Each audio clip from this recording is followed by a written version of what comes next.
بسم اللہ الرحمن الرحیم۔ السلام علیکم ورحمۃ اللہ وبرکاتہ۔ گینگار کے جنازے پر جانے والوں کی بخشش کا فیصلہ جاننے کے لیے اس ویڈیو کو مکمل دیکھیں اور اس چینل کو سبسکرائب کریں۔ حضرت موسیٰ علیہ السلام کے زمانے کی بات ہے کہ آپ صلی اللہ علیہ وسلم کے زمانے میں ایک بستی میں بہت گینگار شخص رہا کرتا تھا۔ وہاں کے لوگ اس شخص سے اتنی نفرت کرتے تھے کہ وہ اسے اپنے پاس رہنے بھی نہیں دیتے تھے۔ اس لیے بستی والوں نے اس شخص کو اپنی بستی سے نکال دیا۔ وہ آدمی بستی سے نکل گیا اور جنگل میں جا کر اکیلا رہنے لگا۔ وقت گزرتا گیا اور لوگ اس شخص کو بھول گئے۔ کچھ عرصے بعد اس گینگار شخص کا انتقال ہو گیا۔ اب اس کی میت تو پڑی تھی، لیکن اسے غسل دینے اور دفنانے کے لیے وہاں کوئی بھی موجود نہیں تھا۔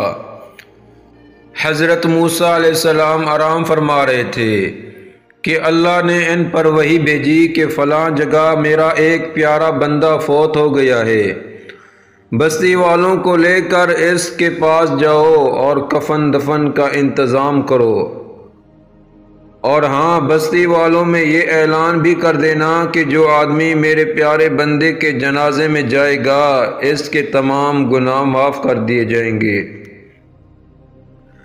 جب حضرت موسیٰ علیہ السلام نے بستی میں یہ اعلان کیا تو لوگوں کا ایک بڑا مجمع اپنے گناہ معاف کروانے کے لیے آپ صلی اللہ علیہ وسلم کے ساتھ چل پڑا۔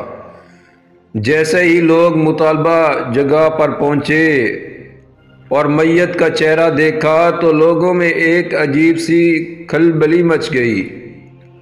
لوگ بہت حیران تھے کہ یہ کیا ہوا۔ چنانچہ لوگ حضرت موسیٰ علیہ السلام کے پاس آئے اور کہا کہ یہ آدمی تو اتنا گینگار تھا کہ ہم نے اس کو بستی سے نکال دیا تھا، اور آپ کہتے ہیں کہ یہ اللہ کا پیارا بندہ تھا۔ حضرت موسیٰ علیہ السلام بھی بہت حیران تھے۔ چنانچہ آپ صلی اللہ علیہ وسلم نے اللہ تعالیٰ سے عرض کی کہ اے اللہ، تو نے کہا تھا کہ یہ میرا پیارا بندہ ہے، لیکن لوگ کہتے ہیں کہ یہ بہت گینگار تھا، یہ کیا ماجرا ہے؟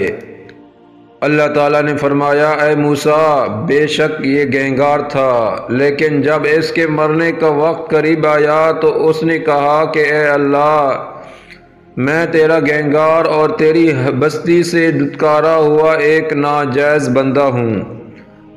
میں جانتا ہوں کہ اگر تو کسی کو معاف کر دے تو تیرے خزانے میں کوئی کمی نہیں آتی، یا اگر تو کسی کو عذاب دے تو وہ بھی تیرا حق ہے۔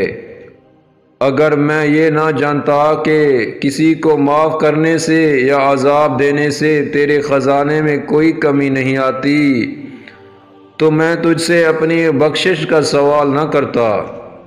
میں نے سنا ہے کہ تو اپنے بارے میں فرماتا ہے کہ میں ہی غفور رحیم ہوں، مجھ سے ہی مانگو، اس لیے اے اللہ میں تجھ ہی سے مانگتا ہوں، میری کوئی امید نہیں تیرے علاوہ، بس اللہ مجھے میری امید میں کامیاب فرما۔ اللہ تعالیٰ نے حضرت موسیٰ علیہ السلام سے فرمایا کہ جب وہ میرے سامنے اکیلا بیٹھا رو رہا تھا اور مجھ سے مانگ رہا تھا تو میں اسے کیسے معاف نہ کرتا، بس میں نے اسے معاف کر دیا۔ آخر میں اللہ تعالیٰ سے دعا ہے کہ اللہ تعالیٰ ہمیں سمجھنے اور عمل کرنے کی توفیق عطا فرمائے، آمین۔ اگر آپ کو یہ واقعہ اچھا لگا ہو تو لائک ضرور کریں اور ثواب کی نیت سے اپنے دوستوں کے ساتھ شیئر بھی کریں۔ اگر ایسے مزید اور واقعات سننا چاہتے ہیں تو اس چینل کو سبسکرائب کر لیں۔ جزاکم اللہ خیرا۔